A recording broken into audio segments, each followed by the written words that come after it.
Bonjour à tous, aujourd'hui je vais vous parler de Roti. Roti est un artiste qui a grandi dans une famille de tailleurs de pierre. Ses deux parents étaient de ce milieu. Il a d'ailleurs évolué toute son enfance dans cet univers et il explique qu'il jouait dans l'atelier de ses parents.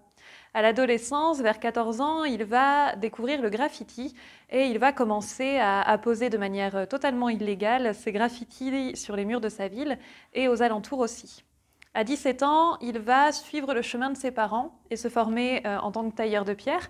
Il va travailler pendant quelque temps sur le chantier de rénovation de la Tour Saint-Jacques à Paris.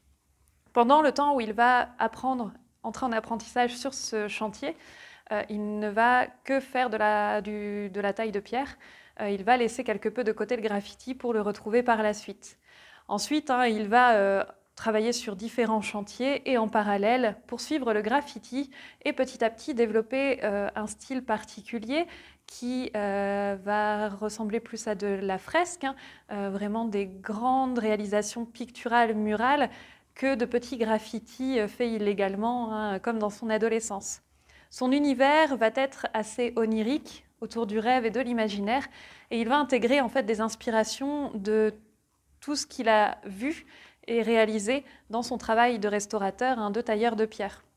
Il va s'inspirer de l'architecture médiévale, mais aussi des traditions, des légendes, du folklore et des mythes de ces périodes-ci, pour créer un univers très particulier. Aujourd'hui, Roti est un artiste pluridisciplinaire. Il est à la fois sculpteur, alors il ne fait plus de la restauration sur des chantiers, il n'est plus en tant que tel tailleur de pierre, mais il travaille toujours la pierre dans son atelier en tant que sculpteur. Il réalise toujours des graffitis, donc il est graffeur, il est muraliste, il est aussi dessinateur et même tatoueur. Il accorde une certaine importance à la notion de temporalité dans chacune des disciplines qu'il va pratiquer. Mais la temporalité ne sera pas la même selon, elle sera à différentes échelles selon les disciplines. Par exemple, dans la sculpture, il travaille quasi exclusivement le marbre, qui est pour lui une pierre réellement intemporelle, presque immortelle. Lorsqu'il réalise une sculpture en marbre, il sait qu'elle va rester dans le temps, bien après que lui ne soit encore en vie ou que toute notre génération soit encore ici.